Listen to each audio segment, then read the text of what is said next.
ചെയ്യുന്നവർക്ക് അതിൻ്റെ ടാലൻ്റ് ഉണ്ട്. ഇത് പച്ചിർക്കൽ പ്രയോഗം എന്ന് പറഞ്ഞിട്ടൊരു കാര്യമുണ്ട്.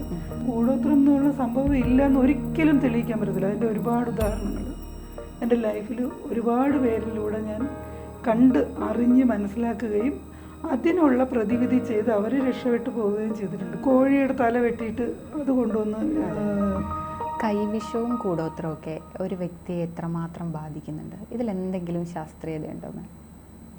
തീർച്ചയായിട്ടും ഉണ്ട്. നമ്മുടെ തന്ത്രശാസ്ത്രം പോലെ തന്നെ പ്രധാനപ്പെട്ട ഒരു മേഖല പണ്ട് തൊട്ട് തന്നെ ദുർമന്ത്രവാദം, അതെ, പണ്ട് തൊട്ട് തന്നെ ഡെവലപ്പ് ചെയ്തെടുത്ത ഒരു പ്രത്യേക വിഭാഗക്കാർ ഡെവലപ്പ് ചെയ്തെടുത്ത ഒരു സയൻസ് തന്നെയാണ് കൂടോത്രം എന്ന് പറയുന്നത്. അപ്പം അതിന് പരിഹാരമായിട്ട് തന്നെയാണ് നമുക്ക് അതിന് ഈക്വലായിട്ടാണ് ഇപ്പുറത്ത് തന്ത്രശാസ്ത്രം ഉള്ളത്. അപ്പോൾ അങ്ങനെ ഒരു സയൻസ് ഇവിടെ നിലവിലുണ്ട്. ഓരോ രാജ്യത്തും, എല്ലാ രാജ്യത്തും ഉണ്ട്. ഇത് നമ്മുടെ ഭാരതത്തിൽ മാത്രമല്ല, ലോകമെമ്പാടും ഈ കൈവശം, കൂടോത്രം ഇങ്ങനെയൊക്കെ പറഞ്ഞിട്ട് ഒരുപാട് കാര്യങ്ങൾ പല രീതിയിൽ പല ആൾക്കാരും ചെയ്യുന്ന പല രീതിയിലാണെന്ന് മാത്രമേ ഉള്ളൂ. നമ്മുടെ നാട്ടിലുള്ള സമ്പ്രദായം അല്ല വേറൊരു നാട്ടിലുള്ളത്. സമ്പ്രദായങ്ങളിൽ വ്യത്യാസമുണ്ടെങ്കിലും അതിൻ്റെ പരമമായ ലക്ഷ്യം അല്ലെങ്കിൽ അതിൻ്റെ ആ ഒരു പ്രത്യേക രീതിയിലുള്ളൊരു അതിൻ്റെ ഒരു സഞ്ചാരം, ഈ കൂടോത്രം എന്ന് പറയുന്ന ഒരു സബ്ജക്റ്റിലേക്കുള്ള സഞ്ചാരം എല്ലാവർക്കും ഒരുപോലെ തന്നെയാണ്. ഏകദേശം ഏതാണ്ട് എല്ലാ രീതികളും ഏകദേശം ഒരുപോലെയാണ്. പക്ഷെ അവർ അങ്ങനെ വിചാരിക്കുന്നത് ചിലപ്പം വേറെ ഏതെങ്കിലും ഒരു ദേവതയായിരിക്കും. അവരുടെ നാട്ടിൽ ചിലപ്പോൾ ലൂസിഫർ എന്ന് പറയും, നമ്മുടെ നാട്ടിൽ അതിന് ചെകുത്താനെന്നോ അല്ലെങ്കിൽ എന്താ പല പേരിലും അറിയപ്പെടുന്നുണ്ട്. മന്ത്രവാദികളുടെ ഓരോരുത്തരുടെയും ഭാവനയ്ക്കനുസരിച്ച് അല്ലെങ്കിൽ ഓരോരുത്തരുടെയും ഉപാസനയ്ക്കനുസരിച്ചിട്ട് പല പേരിൽ അത് അറിയപ്പെടുന്നുണ്ട്. ഇത് തന്നെ ഒരുപാട് രീതിയിലുണ്ട്. അതായത് മരിച്ചു പോയ ആൾക്കാരെ ആവാഹിച്ച് മറ്റുള്ളവരുടെ ശരീരത്തിലേക്ക് കടത്തിവിടുക. പിന്നെ അതുപോലെ തന്നെ അത് രണ്ട് രീതിയിലുണ്ട്. മരിച്ചുപോയ ആൾക്കാർ ചില ആൾക്കാരുടെ ശരീരത്തിൽ തന്നെത്താനെ കടന്നു കൂടുന്നതും ഉണ്ട്. അല്ലാതെ തന്നെ അത് ചില ഗ്രഹനിലയുള്ളവർക്ക് ആരും ആവാഹിച്ച് വിടാതെ തന്നെ സ്വയമേ തന്നെ മരിച്ചുപോയ ആത്മാക്കൾ കൂടുന്ന വിജനമായ സ്ഥലങ്ങളിൽ കൂടെ ആ സമയത്ത് സഞ്ചരിക്കുന്ന സമയത്ത് ഇങ്ങനെ ശരീരത്തിൽ കൂടാറുണ്ട്. അതുപോലെ തന്നെ ഇത് കിട്ടണമെങ്കിൽ തന്നെ ഒരു ഗ്രഹനില ഉണ്ടാവണം. ഇപ്പം ഒരാൾക്ക് എന്തെങ്കിലും കൊടുത്തു കഴിഞ്ഞാൽ അത് ഫലിക്കണമല്ലോ.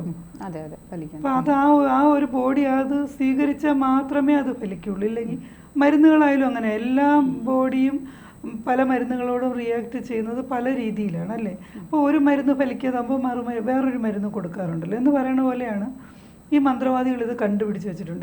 ഇതിനെ പറ്റിയുള്ള അവരതിൻ്റെ റിസർച്ച് തന്നെ നടത്തി ഇതെങ്ങനെയൊക്കെയാണ് ദുർമന്ത്രവാദം നടത്തേണ്ടത്, എന്തൊക്കെ ചെയ്തു കഴിഞ്ഞാൽ ഒരു വ്യക്തിക്ക് എന്തൊക്കെ ദോഷം ഉണ്ടാകും എന്നൊക്കെയുള്ള കാര്യങ്ങൾ അവർ കണ്ടുപിടിച്ച് വെച്ചിട്ടുണ്ട്.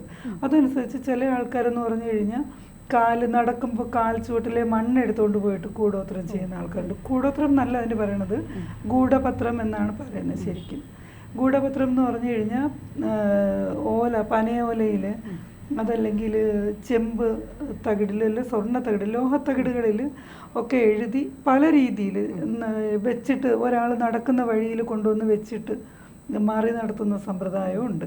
പിന്നെ അവരുടെ തലമുടി എടുത്തുകൊണ്ട് പോയിട്ട് അതിനെ ചില രീതിയിലുള്ള പ്രത്യേക രീതിയിലുള്ള മന്ത്രവാദം ചെയ്തിട്ട് ആ വ്യക്തിക്ക് ദോഷം വരുത്തുന്ന ചില സമ്പ്രദായങ്ങളുണ്ട്. ഡയറക്റ്റായിട്ടും ഇൻഡയറക്റ്റായിട്ടും ചെയ്യാൻ കഴിയും അല്ലേ? ഡയറക്റ്റായിട്ട് ചെയ്യും. ഒരിക്കലും കാണാതെ ഒരു മുറിക്കകത്ത് തന്നെ അടച്ചിരിക്കുന്ന ഒരു വ്യക്തിക്ക് കൂടോത്രം ചെയ്യാൻ പറ്റുമോ എന്നാണ് ചോദ്യമെങ്കിൽ ഉറപ്പായിട്ടും പറ്റും. ഉറപ്പായിട്ടും പറ്റും. അത് പഠിച്ചിട്ടുള്ള ആൾക്കാർക്ക് അത് ചെയ്യാൻ പറ്റുമോ? നമ്മളൊക്കെ ഇപ്പം ഇവിടെ തന്നെ ഇപ്പം എൻ്റെ എക്സ്പീരിയൻസിൽ തന്നെ ഒരുപാട് പേര് വന്നിട്ടുണ്ട് ഈ കൂടോത്രത്തിൻ്റെ കാര്യമൊക്കെ പറഞ്ഞിട്ട് വന്നിട്ടുണ്ട്.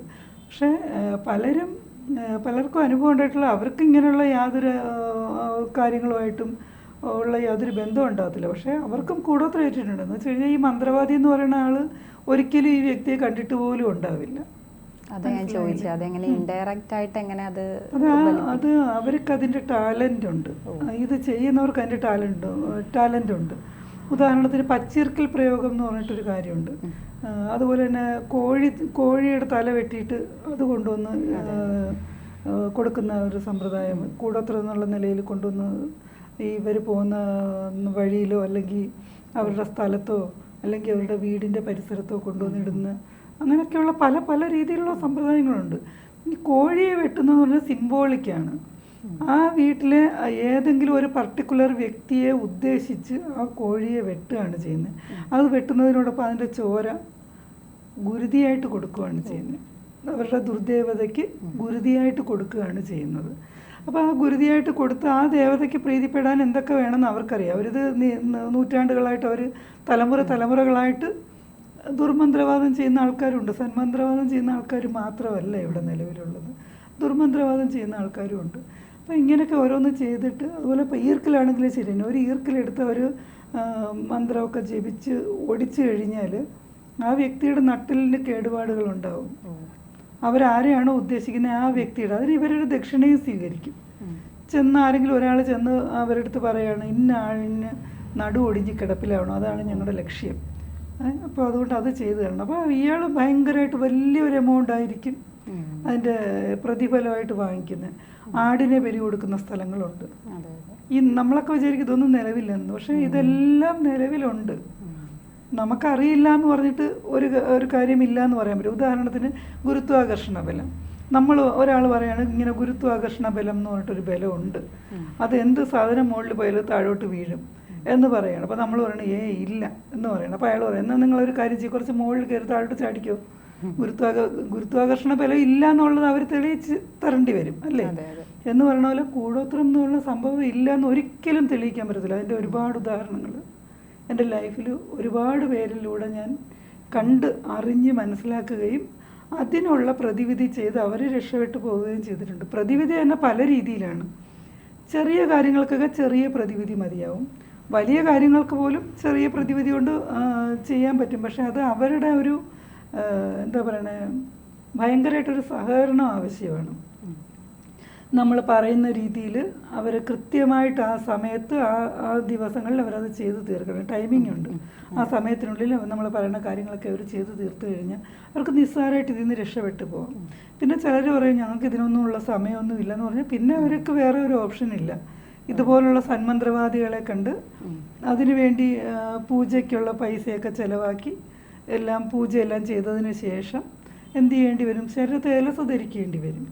അതല്ല എന്നുണ്ടെങ്കിൽ തിരുവിഴ അമ്പലത്തിൽ പോയിട്ട് കൈവശമാണെങ്കിൽ, കൈവശവും കൂടോത്രത്തിൻ്റെ ഒരു ഭാഗമാണ് കേട്ടോ, ഉള്ളിൽ കൊടുക്കുന്നതാണ്. ചില പ്രത്യേക രീതിയിലുള്ള ഭസ്മങ്ങൾ സ്ഫുടം ചെയ്തെടുത്ത് ചില ഭക്ഷണ പദാർത്ഥങ്ങളിൽ വെച്ച് ഒരുപാട് ഭക്ഷണത്തിൻ്റെ കൂടെ അത് മിക്സ് ചെയ്തങ്ങ് കൊടുക്കുമ്പോൾ അതിൻ്റെ വളരെ ചെറിയൊരു അംശമാണെങ്കിൽ പോലും ഈ കൊടുക്കുന്ന ഫുഡ് ഒരിക്കലും ഇതുമായിട്ട് ഈ കൊടുത്ത ഭസ്മമായിട്ട് ബന്ധം വന്നിട്ടുള്ള ഒരു ഫുഡും ദഹിക്കാതെ അത് വയറ്റി കിടക്കുകയും തിരിച്ച് പുറത്തോട്ടും വരത്തില്ല, ഛർദ്ദിച്ചും പോകത്തില്ല, ഒരു രീതിയിലും പുറത്തോട്ട് പോകത്തില്ല.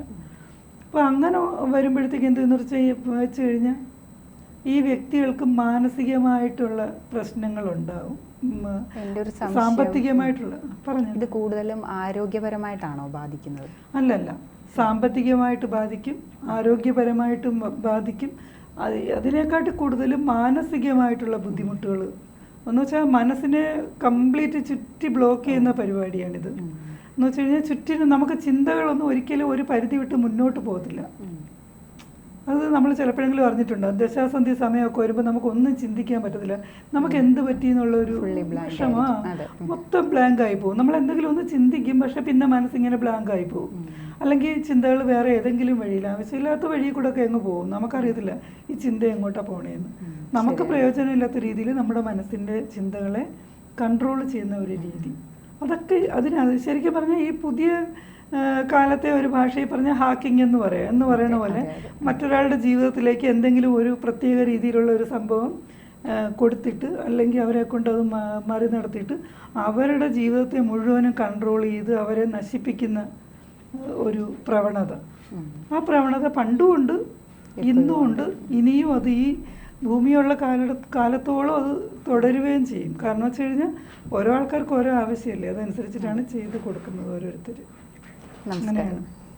ജ്യോതിഷ പണ്ഡിത ശ്രീ ഗിരിജാന്തർജനവുമായി നിങ്ങളുടെ ജ്യോതിഷ സംബന്ധമായ പ്രശ്നപരിഹാരങ്ങൾ സംസാരിക്കുവാൻ താഴെ കാണുന്ന നമ്പറിൽ ബന്ധപ്പെടുക. ശ്രീ ഗിരിജാന്തർജനവുമായി ABC മലയാളം ജ്യോതിഷം നിങ്ങളെ നേരിട്ട് ബന്ധപ്പെടുത്തുന്നതായിരിക്കും.